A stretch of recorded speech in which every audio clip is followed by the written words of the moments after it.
I'm Colonel D of Colonel D Gourmet Herbs and Spices, and today we're starting on our journey to see the spice roots and the crossroads where they all came together. What we're going to do is we're going to show you different ways that you can use these spices, and today I'm here in the store here in Fort Thomas with Chef Matt Buschle, one of our guys that works here. And so what we're going to do is we're going to show you how to brine a turkey. It's that time of year. You can brine any fresh meat that you want, but Matt, you can actually brine other things too, can't you? Well, absolutely. I mean, there are places where vegetables get brined sometimes. Brining a potato and then cooking it, brining kind of happens when you cook potatoes in water, in salted water. Oh, absolutely.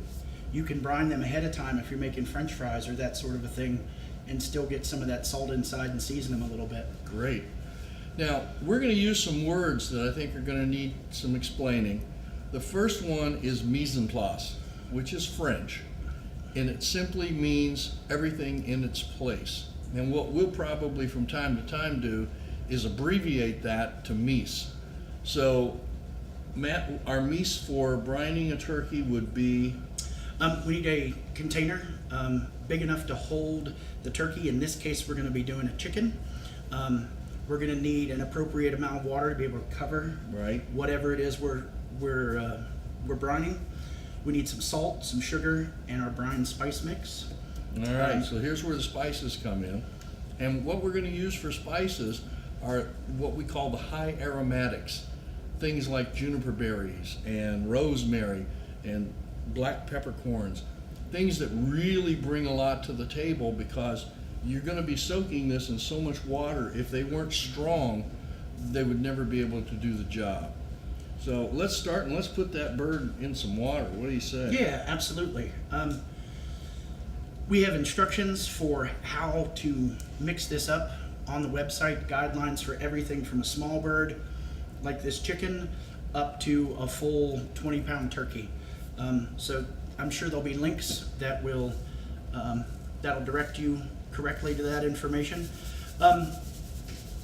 We're looking at about a 2-to-1 ratio of salt to sugar. So in this case, we've got 4 quarts of water, about a cup of salt, and a half a cup of sugar. To that, we're going to add about an ounce of our brine seasoning, which is all those aromatics that Dee talked about earlier. Yeah, there's some cloves in there even, one of my favorites. You can take this and actually super saturate your solution by heating a little of this water on the stove, but you will want to cool that after you've put your aromatics in.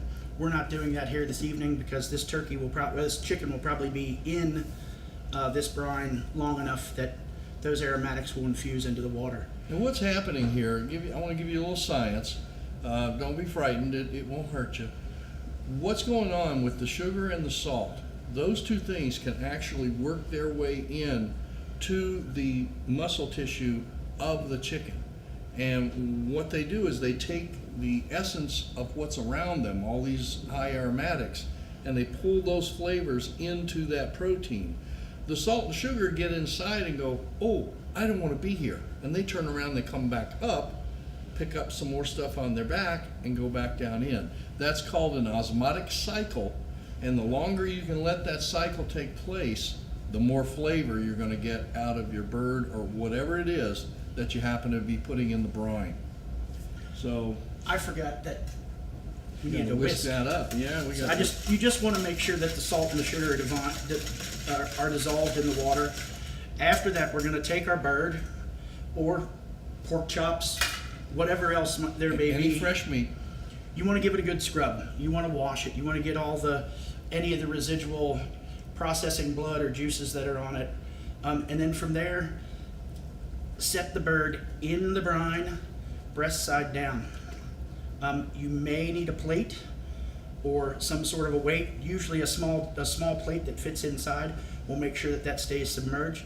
Then this gets refrigerated anywhere from 3 to 8 hours. Right.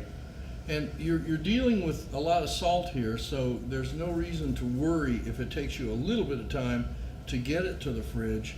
you've created a pretty hostile environment for any of the bad bacteria that would want to get in there.